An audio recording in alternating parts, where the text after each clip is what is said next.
Okay, well, let's get started. Folks are still joining us, but we want to start on time. So hello, everyone.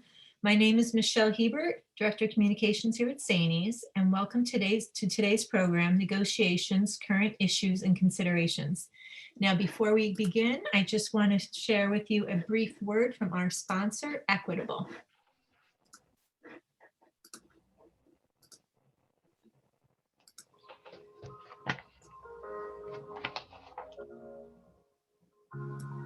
In today's world, companies are defined by what they stand for. Our mission is to help our clients secure their financial well-being so they can pursue long and fulfilling lives. We have a compelling story that embodies that mission. It reflects how we strive to meet the needs of our clients and advisors every day. This story is brought to life by the goddess Athena. She's been by our side since 1859 and symbolizes the elements at the heart of our story: courage, strength, and wisdom. Our story also has a powerful title that embodies who we are, and that title is our name, Equitable. A name that defines the attitudes, beliefs, and behaviors that our colleagues and advisors bring to life every day. It defines who we are, what we do, and what makes us different. It is our legacy. It is our truth.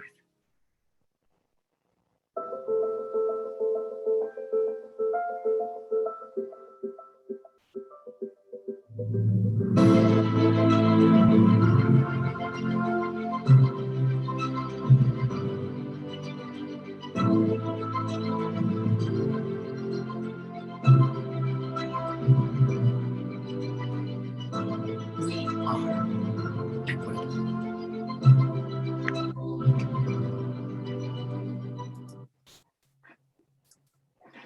Okay, thank you, Equitable. And now I just want to remind everybody that you've been placed in mute mode. So we'll ask that you use the chat panel throughout the presentation for questions and comments. And if time permits, we'll unmute at the end of the program for some live Q&A. For now, I'm going to turn it over to Kara Bronson, our Director of Professional Learning, to get us started. Hi, everybody. Hi, Region 10. Tony, thank you so much. And thank you, Region 10, for helping to plan this and set it all up. We have a great 3-part series coming up. This, of course, is part 1. I'll just remind you that session 2 is coming up January 21st. And we'll have a special guest, Dr. Amy Malloy, who is Project Director for the Mental Health Association of New York State, with us to talk about maintaining our own mental wellness during such a difficult time. And then our session 3 will come up on March 11th. And that one at an interesting time, just about exactly a year out from when this whole adventure started, will kind of look ahead, if anything. And we're just going to ask you to join in a conversation about, looking back at the year that was, and mostly looking ahead and seeing what we've learned and where we're going. So that should be a great conversation. Before we get started today, I just want to tell you about a couple of great things we have coming up this winter. We have a really nice professional learning calendar this winter, and we hope you'll be able to join some of these things. One thing that we have coming up is, as a result of our collaboration with the College of St. Rose, the College of St. Rose and SAANYS, we have formed the Leadership Network. And we're very happy to bring you quick 1-hour skill builders presented by colleagues, by other school leaders around the state in a webinar format. So we have one coming up on February 4th. Michelle, thank you for putting up the flyer. This is all available on our website. We have Gwyn Kosh, who is a principal not too far from where I am right now in Saratoga. She's a principal up in Queensbury. And she's going to do a very focused and kind of interactive look at how to manage your time now with all of the new kinds of things you're dealing with. And then we have a nice series coming up with Andrew Murata. Andrew often presents at our SAANYS conferences. And last April, he put on 2 workshop series that were fully packed. We had to add some others. And we think that you and your colleagues will enjoy this one. We have a 3-part series with Andrew coming up, starting on February 9th and continuing through March 9th. So as always, check out our website for some great things coming up. Just as an FYI, we also have a Region 11 series coming up, and that one is going to focus on the redefined role of assistant principals in today's environment.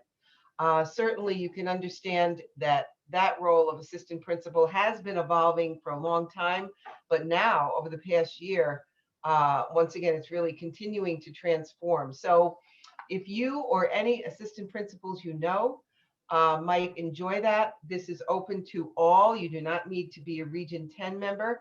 Once again, check out a Region 11 member rather. Just check out the details on our website. All righty. So without further delay, it is my great pleasure to welcome my colleague, Jen Carlson, who is Deputy General Counsel at SAANYS. And at this point, I'm happy to welcome Jen. Hi, everyone. I am so very happy to see so many people come and join us today. I know this has been a very hectic time, much more than any of us could ever have anticipated, which is why I very much appreciate so many people taking the time out of their busy, busy schedules to come and talk about many of the issues that are going on with regards to negotiations in this COVID economic climate. And while I'm here, I'd just like to let you all know that also present is Greg Ronenberg from Equitable, who will also be giving his 2 cents at some juncture in the presentation about best ways and practices for you folks to negotiate in this strange COVID economy, as I like to call it. Here, hold up, there we go. Slideshow. Play from the beginning. So right now, where are we? In this COVID-19 economy, as we like to call it right now, there's still constant threats of cuts in state aid. It's anticipated that the bulk of the cuts will show up as part of the 2021 governor's budget, which is not promising to anyone. We're hoping that doesn't happen. I understand that, a lot of the state aid distribution in September and October and November were released, but the bulk of the aid went to the teachers' retirement system as opposed to each of your individual school districts, which has created some economic tensions going on. Many federal and state grants have also been pulled back, and I know certain districts, particularly in Region 10, rely extraordinarily heavily upon these grants for, a lot of their funding on this. I mean, right now, with Biden being confirmed as the president-elect, I know a lot of people have been hoping, particularly with his wife, Dr. Biden being a teacher, that we will get more federal stimulus money, particularly aimed towards education. We're hoping that that happens sometime come January, but then the question will it be designated for school districts, or will the state be able to discern where in the realm of education this money goes? I will tell you right now that SAANYS is keeping a very close eye and advocating very strongly on the money going directly to school districts in order to increase funding for students and also to keep, staff and faculty fully funded. So with the COVID-19, everything shut down, over the spring. I can tell you most districts took a wait and see approach, meaning that they didn't do anything. They kind of put everything on pause. And what ended up happening when it comes to negotiations is one of 2 things. Either one, we have places that are still without contracts because if contracts were up for renewal, of course, because school districts just didn't know what was going to happen with that threat of the 20% reduction in state aid. And the other piece of it is, at SAANYS' recommendation, frankly, that there were a lot of one-year rollovers to cover just the 2021 school year. Now, if any of you have ever attended any of our workshops out of the legal department on negotiations in the past, we tell you, in no uncertain terms, that contract negotiations should really be starting in August of the year before your contract expires. Meaning that if your contract expires this June 30th, you really should have started your negotiations come, this past August. Now, obviously, that didn't happen in most places because of just the stressors everyone was under for reopening plans. And then, conversely, again, we're going with the wait and see approach. Nobody knows what was happening with state aid. And, to this day, we're still not entirely certain the threat's out there. So we flash forward to December. A lot of you have contracts that are expiring at the end of this school year. And now districts are starting to get nervous about further closures and finances. Now, I know the governor clarified, especially yesterday, that he's basically going to do everything in his power to keep school districts open. For those of you who don't know, he essentially waived the 4-day closure period when you hit an orange or red zone, provided that you can comply with the testing requirements within 1 month. However, that doesn't seem to make a lot of school districts comfortable. And so the result is that particularly in your region, actually your region more than any other region in the state, I can tell you, there have been a lot of talk of furloughs and layoffs, and negotiations, that were in progress have just absolutely stalled. Now, the reason why people are talking about furloughs and layoffs is really two, because really piece one is the optics. How can a school district justify the fact that they are paying employees who are not working, which is what ended up happening over the spring in certain cases, when other people are unemployed at the moment and the economy's in the tank? And two, it's budgetary. It's either they're bridging the gap from the grant funds that they did not receive this year, or school districts are planning on trying to plan and save some money for next year in the anticipation that the governor is going to take a heavy cut out of education aid with the budget. Now, I know this is really about negotiations, but this is a very important piece for you guys because this is what happens. We're talking about furloughs versus layoffs here.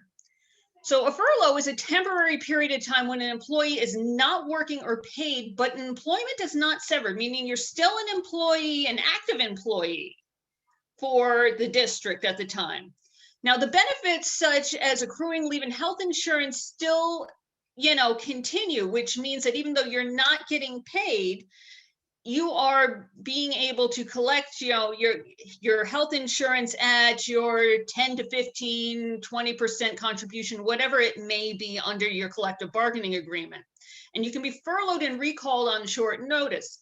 Now we're going to talk about a little bit, the real big piece is that furlough terms as a general rule need to be negotiated and voted on by a bargaining unit. Whereas a layoff is an extended and typically indefinite period of time where you are no longer an employee and your relationship is ended. So that means you get no salary, you're not continuing to accrue your leave time, and you don't get health insurance unless you're going to pay the 100% cost under COBRA. You can also be let go and recalled on short notice, but procedurally, it's a little more complicated when it comes to board votes. So furloughs, and again, this is very interesting because Region 10 seems to be the area that's taking the charge on furloughs. There have been some random conversations in Regions 8 and 9 about it, but they never really panned into anything, and those happened over the summer. Whereas there are a couple of districts in Region 10 that have actively been trying to pursue furloughs and negotiate agreements with their bargaining units. So the types of furloughs we've seen so far is a voluntary. All right. So one is that, many COVID leaves, like the Families First Act, are going to expire at the end of this month. Now, we're hoping that they get extended, but they might not. So some districts are offering an unpaid leave for childcare or personal health reasons, with the ability to stay on your health insurance and continue to accrue your leave time. Now, what that does is it's kind of a double benefit on that. The employee gets to take their time, gets to take time, gets to collect unemployment, and still has the benefit of their contractual health insurance rate during it. And the districts, conversely, get to save the money on the salary for whatever period of time it is. Now, these are things that would have to be applied for and agreed upon between the employee and the employer on that. So someone in one of these situations cannot voluntarily furlough themselves and still get this benefit. Conversely, this school district, can't say it's a voluntary furlough and then, if you don't agree to it. We'll get to the fact that they can do that in a second, though. Intermittent furlough. That was something that was not talked about in your particular region, but it was in another region, which was the idea that employees would work and get paid for less than 5 days per week. And really what it was is employees would work a staggered schedule for 9 days out of 10. Again, since that's something that would have to be negotiated with bargaining units, because work day, work week, work hours are mandatory topics of bargaining under the Taylor law, that actually went nowhere, but it was something that has been percolating throughout the state on it. Point 3 is a group give back. I've seen a proposal where the idea was all employees in a bargaining unit, and with the hopes that all employees in the school district would voluntarily agree to be furloughed and forego their pay for certain holidays. And in the situation I'm thinking of, it was your paid federal holidays. So your Christmas, your New Year's Day, Martin Luther King, those types of days, you would not get paid for. Again, that was something that has to be negotiated and agreed to by the bargaining unit, because in every contract I have ever seen, your paid holidays is spelled out. Therefore, it can't be taken away from you without negotiations. Then the idea, the last one, is mass furloughs. Now, these could be for a short or an extended period of time. And that's the idea where the district selects employees to be furloughed.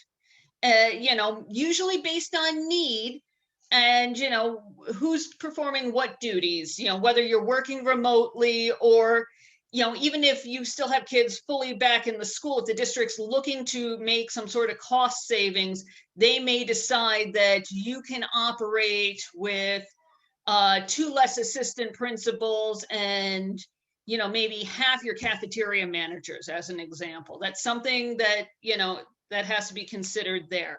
Again, the only benefit to that is that the employees who are let go still retain, their benefits, as opposed to being completely out on the street.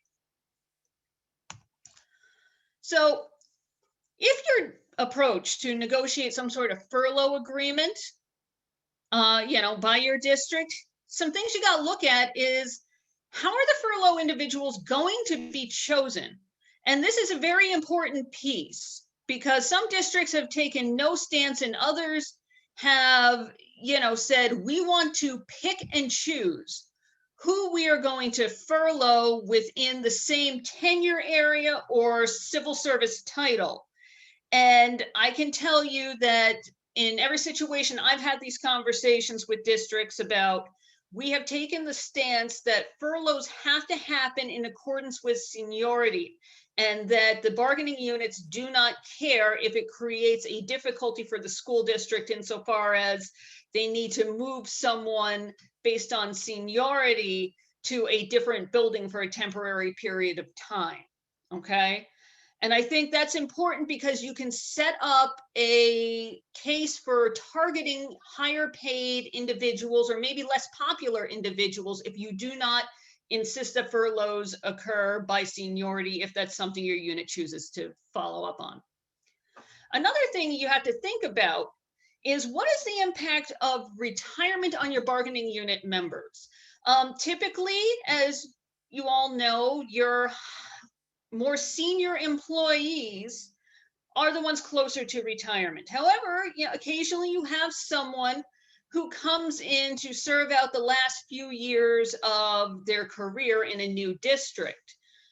If you are furloughed, the days that you do not get paid, whether it is a handful of holidays or it's an extended furlough that could last until the end of the school year, those are days that do not count towards your final average salary.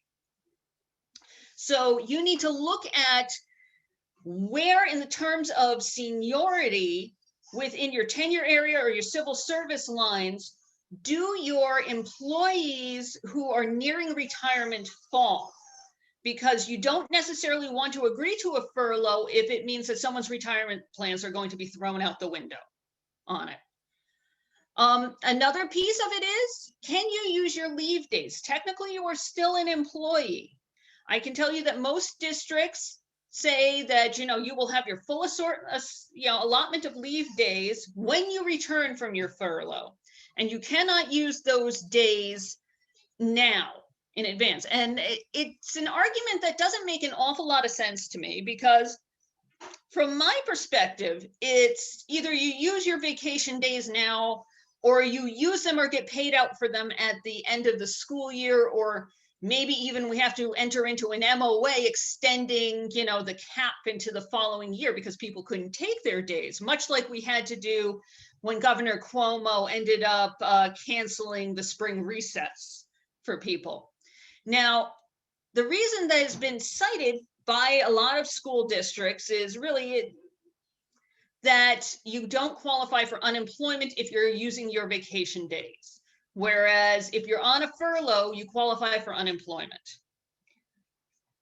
Now, I'm not sure if that's, really all that great, other than I think it's probably much more likely that school districts are trying to make it so it looks like there's a greater savings on paper by saying that, no leave accruals were used during this period, as opposed, and, kicking that can down the road on it.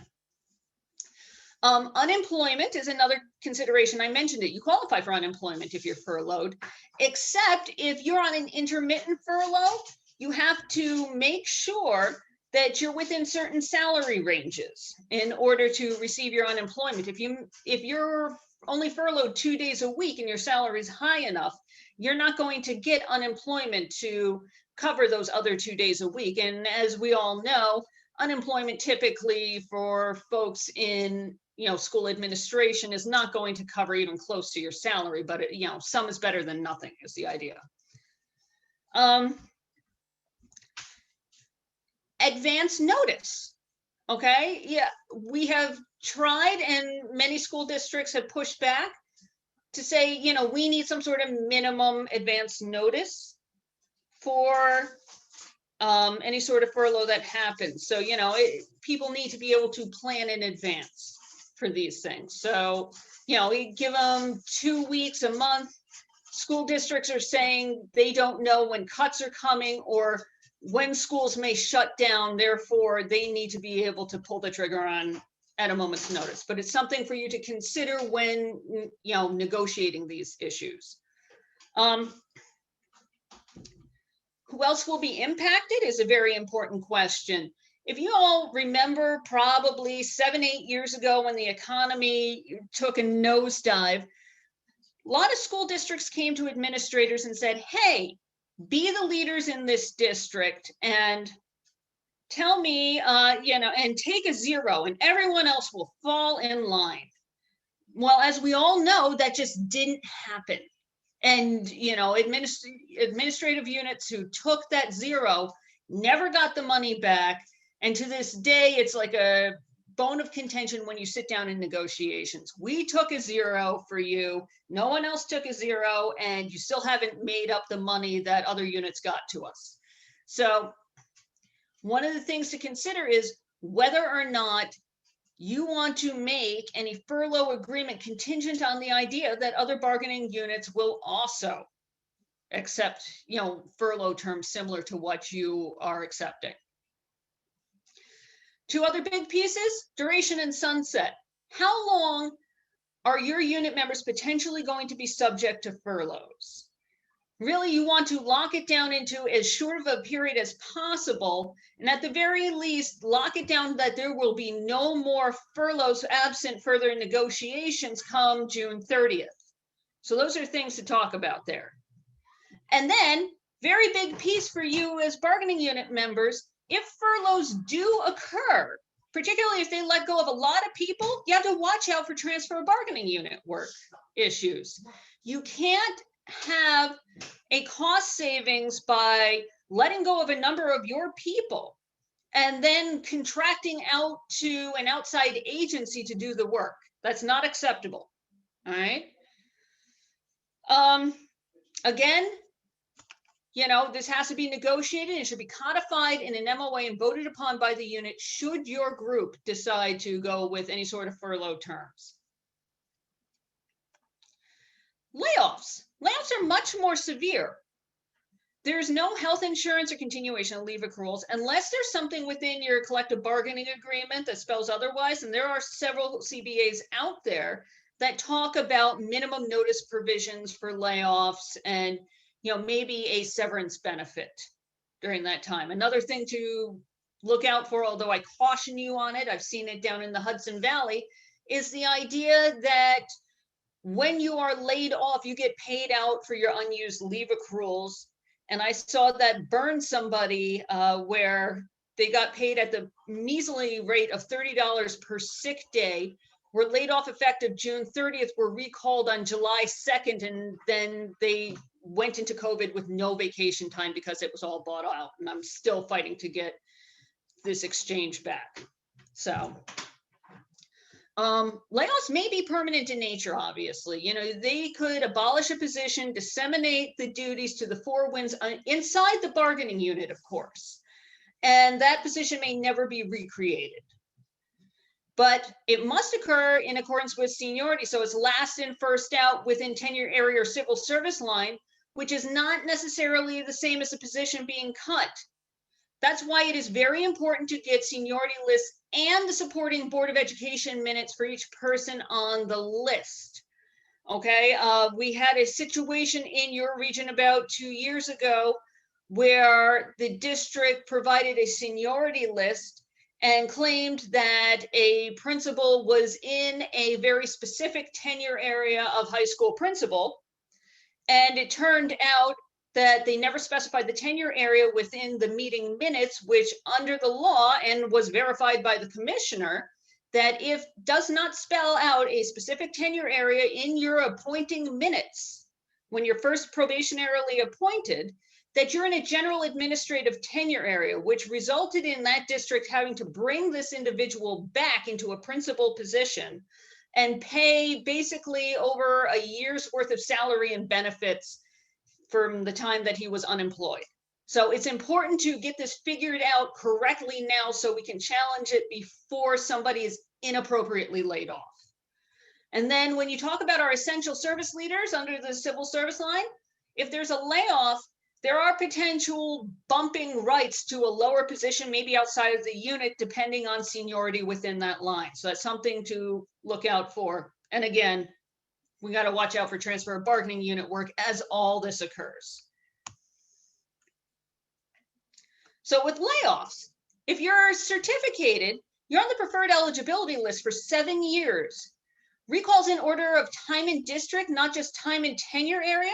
And what that means is if you lay off 2 assistant principals, as an example, at the same time, and one has 3 years in the district and the other one only, or 3 years as an assistant principal, and one only has 1 year as assistant principal, when you go to recall someone, if the assistant principal who only has 1 year as an AP was in the district for 20 years as a teacher beforehand, and the one that had 3 years in was not, in the district beforehand, came from another area, that means that the one with lesser seniority, the 1-year person, actually gets recalled ahead of time. So that is something that you have to keep track of when recalls occur as well. For certificated folks, you can say no if you're offered a recall. And the district will have to offer you every opening within your tenure area until either you say yes to a position or the 7 years expires. It doesn't matter. They have to keep coming back to you until you say yes. It's very different though with civil service. Those essential service leaders are only on the preferred eligibility list for 4 years. And they only get one bite at the apple. So if you find a new job as, a director of facilities in a different district, and you're happy, and 2 years after you're laid off, your original district comes to you, you have to make a decision. Do you go back or not? Because if you say no, they are never going to ask you again, and they don't have to. So that's something to, very much consider for you essential service leaders out there, should you or any of your members get laid off. Now, units have, unlike furloughs, no say in layoffs unless it is spelled out in your collective bargaining agreement. And there are a few, CBAs out there that talk about no layoffs as an example after the budget is adopted, or, talking about having to consult and negotiate with the bargaining unit before layoffs occur. So those are things to keep in mind when you're negotiating as well. Now, unfortunately, you guys are taking on a lot of extra work, and if layoffs and furloughs occur, you're going to be taking on even more work. And that's when you get into the realm of impact bargaining, okay? There's no statute of limitations for impact bargaining, but us in the legal department have always recommended that you start your impact bargaining within 1 year to avoid being told that, you set a precedent, you've agreed to this additional work, you've been performing these duties for 3 years, how can you be complaining about them now? That kind of stuff. If you get additional work that can be, within the scope of a regular administrator, you need to document every little thing. And I know, you're taking on extra work. The last thing you want is even more extra work from your lawyer telling you that you need to keep track of your, the additional time above and beyond your standard workday that these additional duties are, causing you. However, it's very important in order to have this documentation. So when we go to bargain and sit at the table, we can have a good basis and justification as to why we're requesting a certain stipend or a certain, additional supports. Now, I can tell you sometimes when you get an additional duty, school districts and units can and do negotiate a stipend in advance for it. And that's perfectly fine, although it does run the danger that, you're either going to be grossly overpaid or underpaid for the work you're performing on it. So that's something to keep in mind.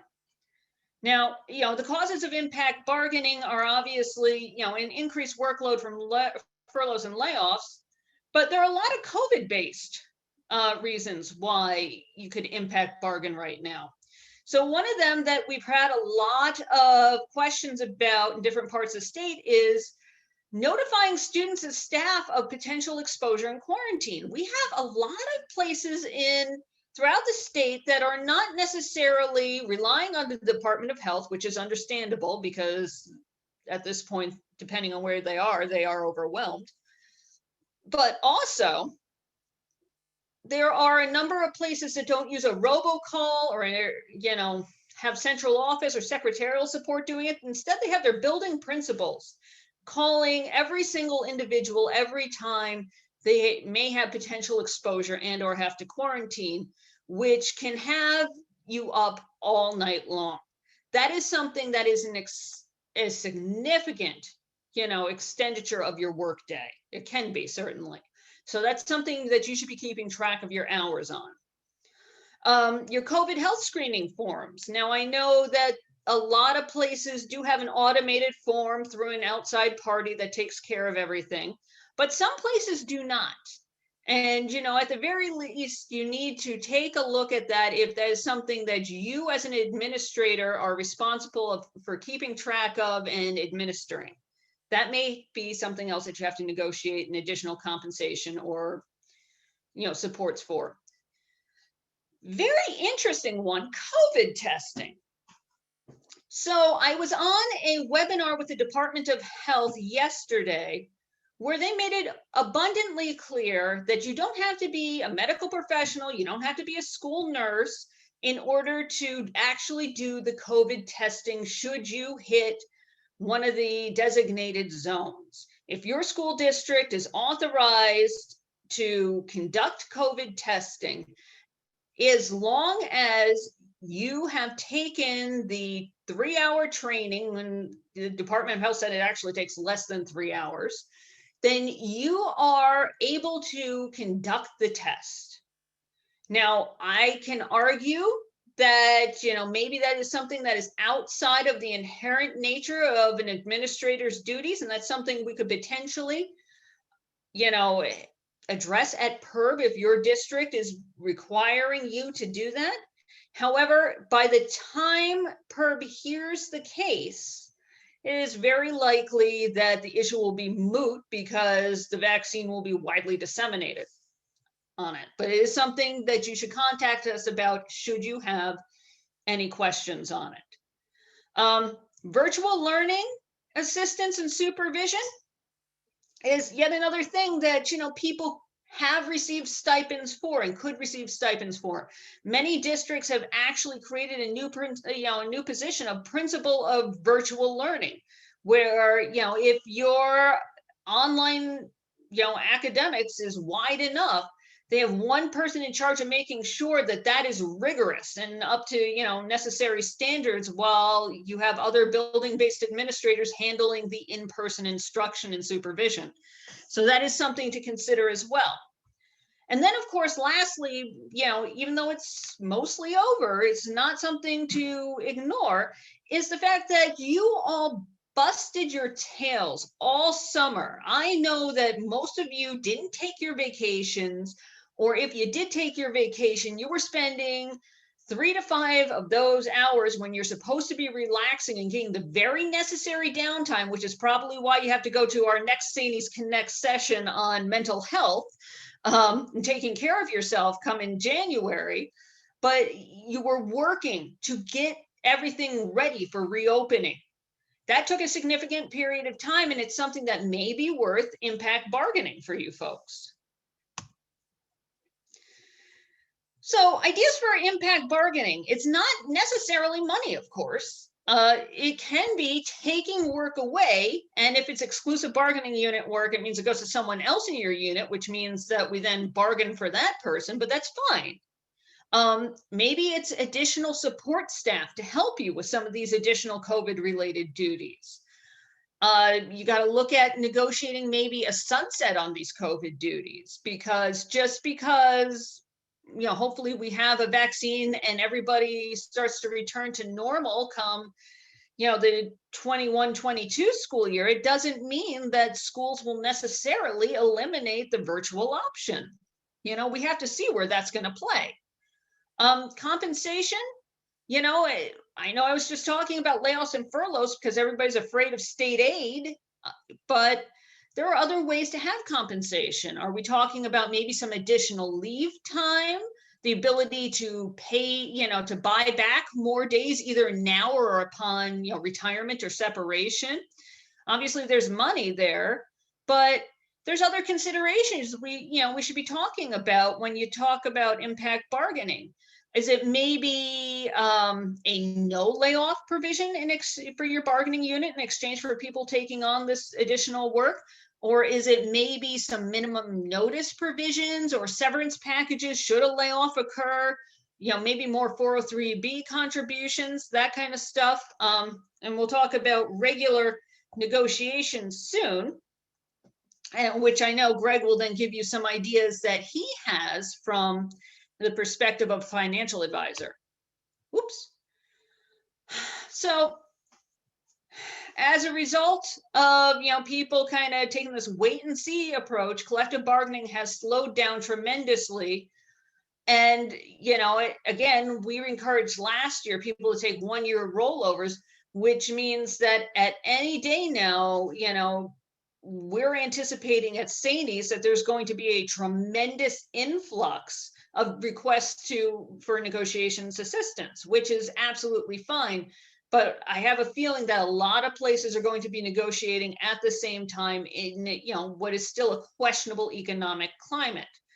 That being said, it may be worth your consideration to try to do a 1 or 2 year rollover. Again, if you hear demands to take a salary freeze, a zero, a hard freeze, depending on it, again, I would point you back to what happened 7, 8 years ago. You lost that money, you never got it back, and the rest of the units didn't follow suit. I think you're better off continuing the negotiations process, even if you hit impasse, in the hopes of having a mediator look at the finances and be able to say, district, you can afford to, pay, even if it's a 1-year moderate raise and some additional benefits on it. But I would not take a freeze. I have heard of a couple of districts who have been offered 3-year deals at 3% still, to which I tell them, you take that money and run. If you get an offer like that when you're negotiating, you absolutely should consider that. But this is actually the time to get some more unique provisions, language that can really help you and your unit in the future, even if it's not financial.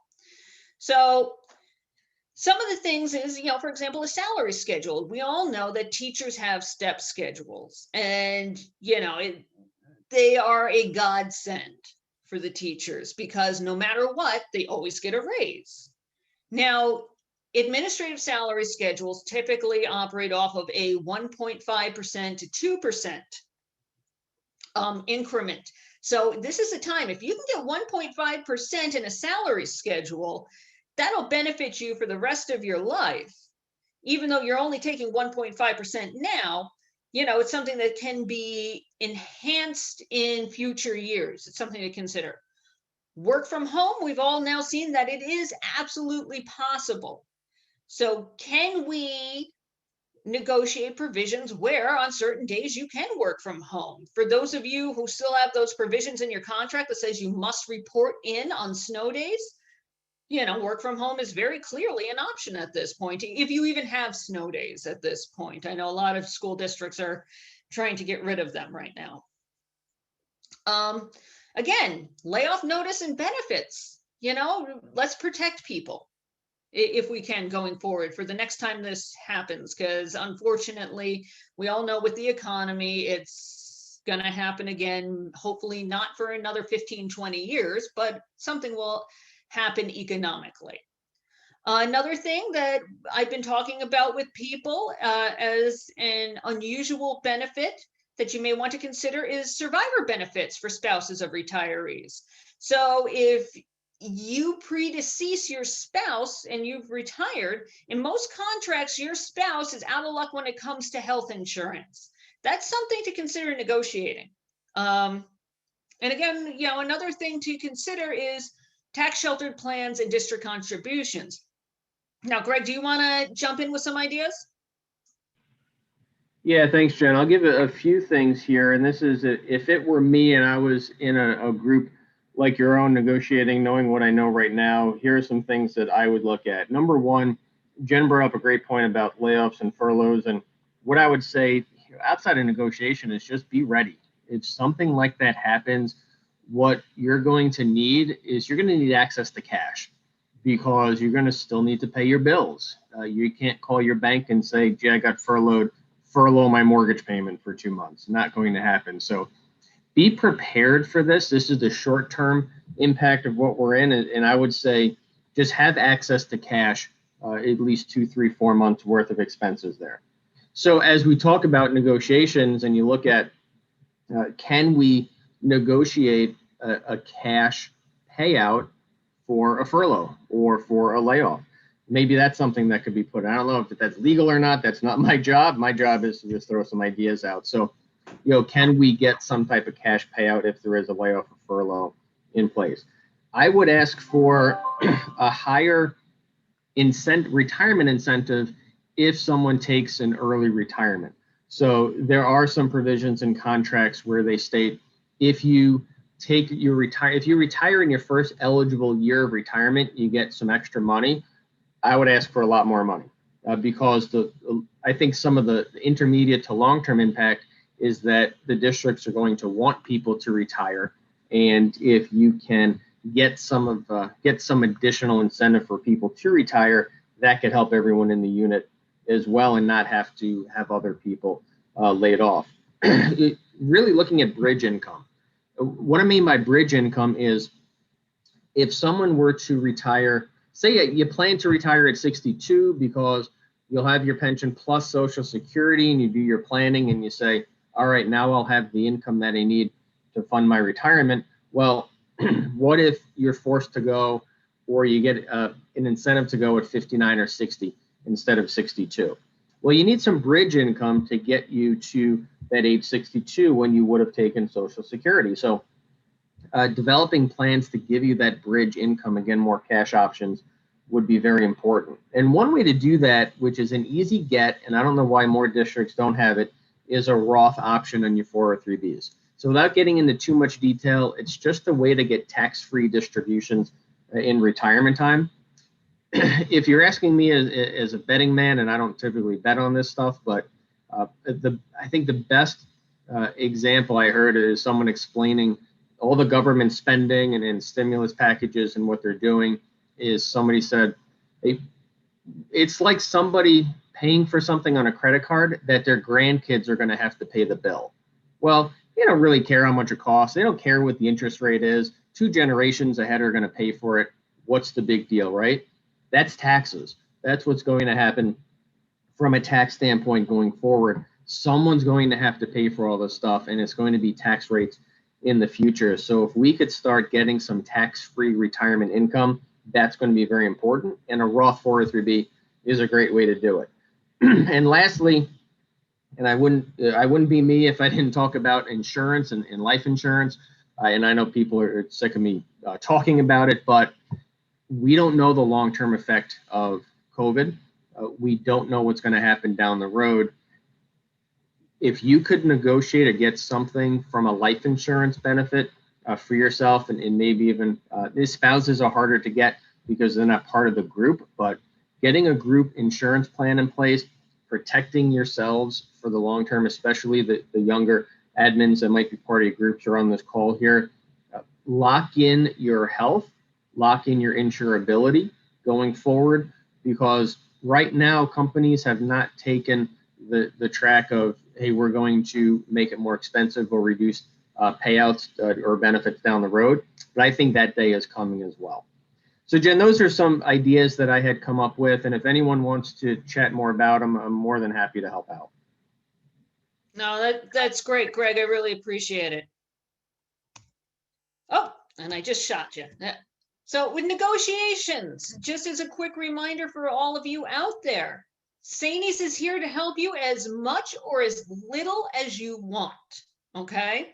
So your resources, you can have a SAANYS negotiator or an attorney at the table with you, consulting behind the scenes. We've done it at times where we're actually sitting in the next room, and then when you caucus, you just pop over, run things by us, and then you go and meet with, back at the table with the district again. We provide you with comprehensive financial analysis, so you know what the state of your district specifically is at any given time. If you have proposals that change your health insurance, we have experts on staff who will compare the plans and tell you where the benefits and potential pitfalls are in changing plans. on it. And of course, you have your regional equitable advisor representatives who are more than willing to sit down with your bargaining units, whether it's as part of negotiations or even separately, to meet with you and give you some ideas as to ways to improve your contract. So I don't know, Michelle, if you want to pull up that map of the equitable group there so people can see who their representatives are in what regions. So There we go. thank you. Sure. So, please, keep that in mind. You're actually talking to the important man right now for your particular region. So Greg is the guy to call for Region 10 should you need him. But, at same time, anybody in the SAANYS office can connect you with him should you forget. And, or, we're here to assist you at any point in time. Now, does anybody have any questions about everything that happened? I can't imagine that you don't, so.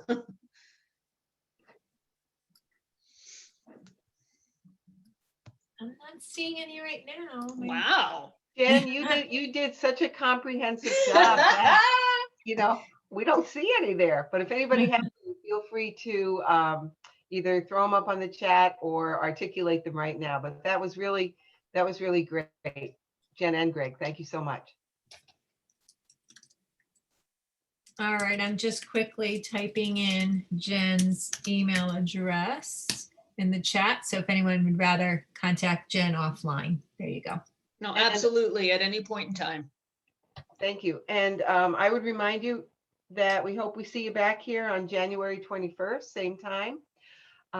In the meantime, we hope you have a really happy and healthy holiday.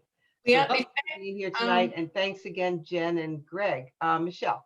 yeah, we do actually We have questions. yeah, one came in just now for Greg. That Greg, one. did you see that Okay. question in the chat? Yes. Greg brought up about cash payouts for furloughs and layoffs. I imagine you absolutely could negotiate anything. If you said we will agree to furloughs in our units in exchange for X for the entire unit, that's a bargaining chip. What I can tell you is when it comes to layoffs, typically the only time I have seen cash payoffs in exchange for layoffs comes when somebody's waiving their right to recall, meaning if you pay me $50,000, you will never need to have me as an employee of your district again, as opposed to having to approach me every single time an opening in my tenure area comes up. So that is, it's possible, but those are typically individual agreements when it comes to layoffs on that. I see there's another question. Any current talks at the state level for retirement incentives? Those have been ongoing pretty much for the past year or so, but they don't seem to really be getting any traction. We're still monitoring them and advocating for them. So, should anything pop up, we will certainly let you all know. Yeah, there is an open one on the table, I believe, right now at the state legislature, but it's kind of sitting there on somebody's desk, it seems like. Yeah.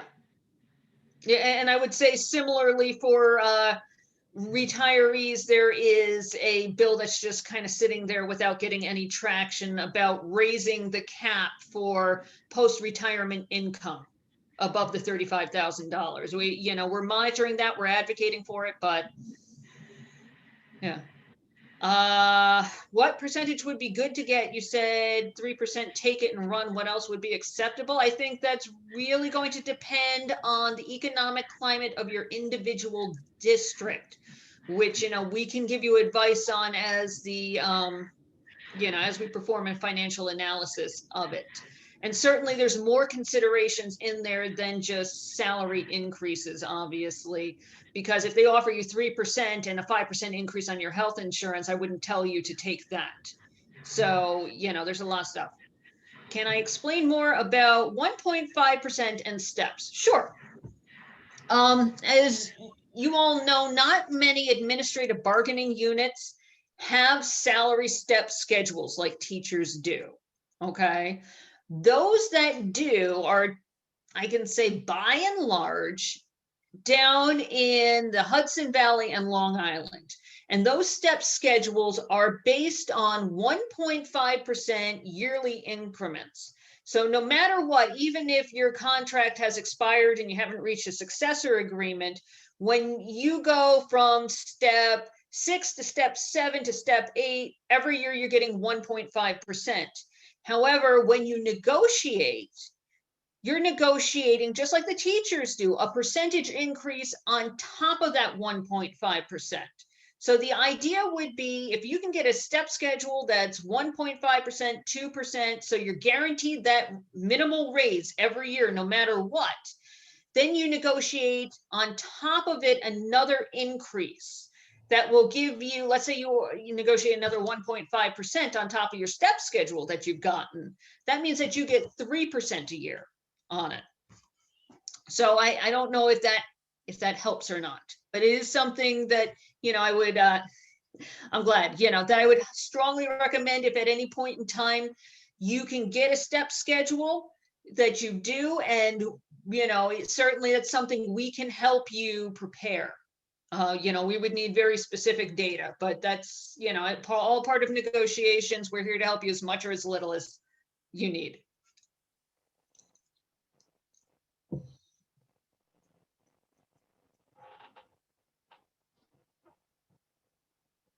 There's one more question in there for you, Jen.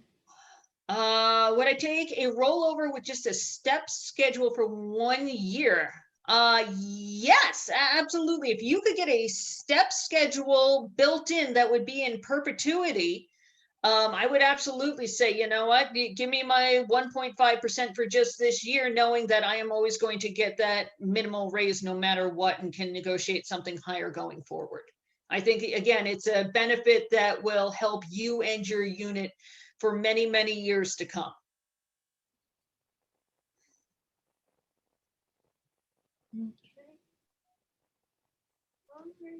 All right. I don't know if anybody else has any questions, but, thank you all again so much. I know how busy you are, and, me scaring you about layoffs and furloughs was probably not the way you want to end a Tuesday evening, but I think it's very, very, important that you know that these are possibilities that are, going on in your region. So. I think we're good. Thanks again, Jen, Greg, Tony, Michelle, and everyone who was here today. We'll see you again soon and have a great evening. Happy holidays, everyone. Happy holidays.